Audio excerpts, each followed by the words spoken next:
¿Se acuerda de cómo se sintió cuando terminó Game of Thrones? ¿Se acuerda la anticipación con la que después de 8 jodidos años se sentó a ver la culminación de los arcos de personajes que todos llegamos a conocer, a querer y en algunos casos a odiar? ¿Usará Arya las destrezas que adquirió a enorme costo para ver a Cersei morir por su mano?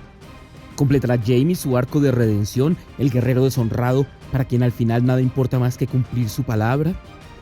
Y sobre todo, ¿quién ocupará el trono de hierro?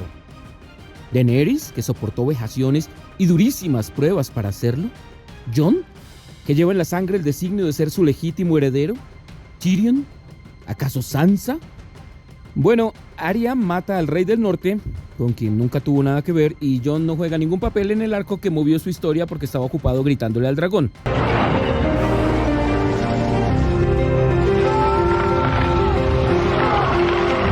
Jaime decide en el último minuto que demonios 8 años de redención no cuentan porque sigue siendo despreciable y prefiere ir a morir junto a Cersei de la manera más estúpida posible. Y Daenerys, que en el pasado aplazó su legítima pretensión por el trono, a veces por piedad, a veces por torpeza y a veces por amor, se lanza contra King's Landing con el último dragón de Westeros y decide, cuando sus enemigos se rinden ante su después de todo más que suficiente poder, que va a quemar no la torre desde donde Cersei vio todo el espectáculo, sino las casas, las plazas y los callejones de la ciudad. Jon la mata para salvar al resto de los reinos y termina exiliado en su propio spin-off, de vuelta en la Guardia Nocturna que ya no tiene ninguna razón para existir. Tyrion, que llega al final encarcelado por traición, inexplicablemente es llamado para que diga a quién coronar como nuevo rey, y ese es nada menos que Bran, que llega al trono con la emoción de alguien que ya había visto el final de la historia, bueno, porque ya presumiblemente había visto el final de la historia. ¿Se acuerda? ¿Se acuerda de la sorpresa, la decepción, en algunos casos la indignación de ver que un programa que elevó la vara en cuanto a escritura inteligente y precisa durante la mayor parte de una década había fallado tan abismalmente en construir su final? Para que nos entendamos, por supuesto que tiene sentido que Daenerys sucumba a su lado más oscuro y se vea condenada a repetir el lado de sus ancestros, pero no en el puñetero último capítulo, solo por un shock value que no tiene piso en la historia. Claro que Bran puede ser el rey, hace un eco maravilloso que el personaje que cae al vacío en el primer episodio ascienda a las alturas simbólicas del poder en el último, pero no porque llaman a Tyrion, que se apendejó episodio a episodio las últimas 2 temporadas, para que diera una razón tan estúpida como quién tiene una mejor historia. Dude, prácticamente cada personaje. ¿Se acuerda? Del desarrollo sin sentido de personajes cuidadosamente construidos por años, de las tramas apresuradas, los olvidos convenientes. ¿Se acuerda del puto vaso de Starbucks? ¿Se acuerda? Bueno, desde el domingo 21 de agosto, HBO espera, de verdad espera, que usted no se acuerde. De hecho, necesita que usted no se acuerde, porque contra el disgusto generalizado del final de su serie insignia, HBO se dispone a invitarnos de vuelta a Westeros y al menos yo me sorprendo queriendo volver.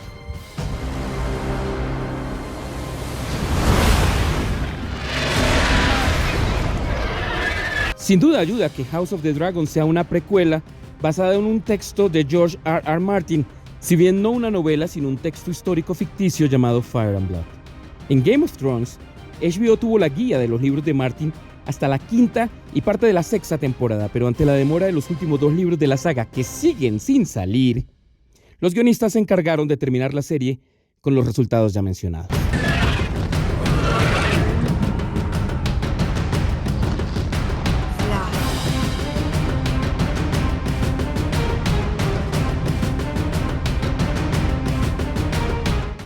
Ambientada casi 200 años de los eventos de Game of Thrones, como lo informa un título inteligentemente animado al comienzo del piloto, House of the Dragon cuenta la historia de una brutal guerra entre miembros de la casa Targaryen, que por siglos dirigió los destinos de Westeros, hasta los hechos que dan origen a las intrigas de Game of Thrones. Por supuesto habrá que ver que traen otros episodios, pero por ahora hago este video a partir de lo que nos mostró el primero. Sin embargo, si usted no está en plan de gastar 9 minutos para averiguar qué pienso yo de la serie, comenzaré por decirle que me gustó, que promete y que cumple en traer de vuelta el sabor de Game of Thrones. Y también le diré que eso puede ser bueno y malo. Comencemos por el principio. Game of Thrones tenía la fuerza en el relato de Martin y en un reparto magistralmente seleccionado. Es pronto para saber si las caras nuevas de House of the Dragon tienen el potencial de elevarse al nivel de estrellas, pero los nombres ya establecidos sin duda alguna cumplen con cimentar el peso histriónico de la producción. Fundamentalmente eso se debe a Paddy Considine, magníficamente caracterizado como el Rey Viserys, y a su hermano y aspirante a sucederlo Daemon, interpretado por Matt Smith, que podría tener aquí por fin un papel que le haga justicia. Por lo que se ve en el primer episodio, House of the Dragon tendrá mucho de esa intriga familiar y política, con puñaladas simbólicas y literales en abundancia que movió a Game of Thrones, sin adentrarse demasiado en amenazas sobrenaturales que ya sabemos tardarán otros 200 años en materializarse. No quiere decir que no haya magia, pero probablemente cumpla un papel distinto en esta historia. Pero lo que creemos, ahorren los productores en caminantes blancos, sin duda que habrá de invertirse en dragones. Muchos dragones, considerablemente más grandes que los infortunados hijos de la Khaleesi de Game of Thrones. En el libro son casi una veintena, y por lo que entendemos, en la serie vamos a conocer al menos a 9. La idea de verlos en su apogeo, en batallas aéreas descomunales y violentas impulsa, no hay cómo negarlo, mucho de lo que atrapa de la propuesta de esta serie. Por lo demás, HBO ha tratado de que su producto sea a la vez nuevo y familiar. Los personajes son nuevos, sí, pero reproducen esencialmente la misma dinámica de casas y ambiciones. Hay Targaryens, Baratheons y sí, Starks. No, tú no. Recordándonos con frecuencia hacia dónde se dirige todo.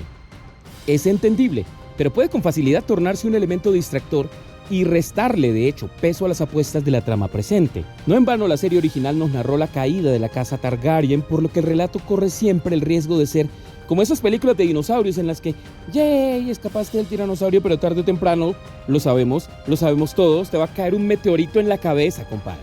Entonces el reto es que esta historia, a la que Game of Thrones aludió tan a menudo, se alce con derecho propio como una historia independiente, un evento significativo en la historia de Westeros, determinante incluso en dictar el curso de los acontecimientos futuros. Acabando de ver el cierre magistral de Better Call Saul, sabemos que es posible hacerlo.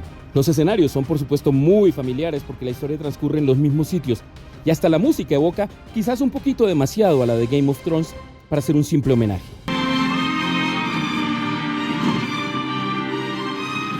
No que me importe en absoluto, la verdad. Y claro, también es familiar la carga de desnudez y de violencia, no siempre justificados. Por lo que se ve en el piloto, House of the Dragon quiere emular más las primeras temporadas de Game of Thrones que las últimas, y no me cabe duda de que asesinatos, amputaciones y calcinaciones estarán a la orden del día. De hecho, como ocurre en las sagas de terror, los realizadores claramente sienten que deben ponerse creativos, y el primer episodio fue un baño de sangre con escenas francamente perturbadoras.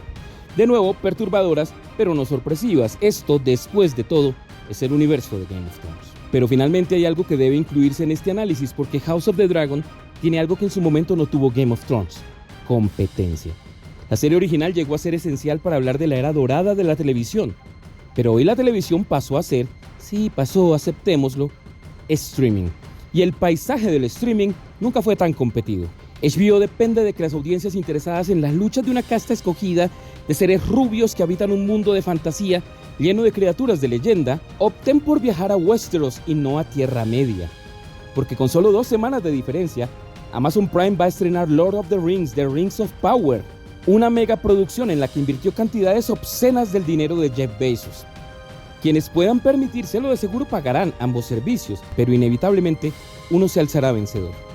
HBO no sabe ser el segundo y necesita una nueva serie indispensable. Puede que la tenga, pero si algo nos enseñó Game of Thrones es que cuando juegas el juego de los streamers, o ganas o mueres.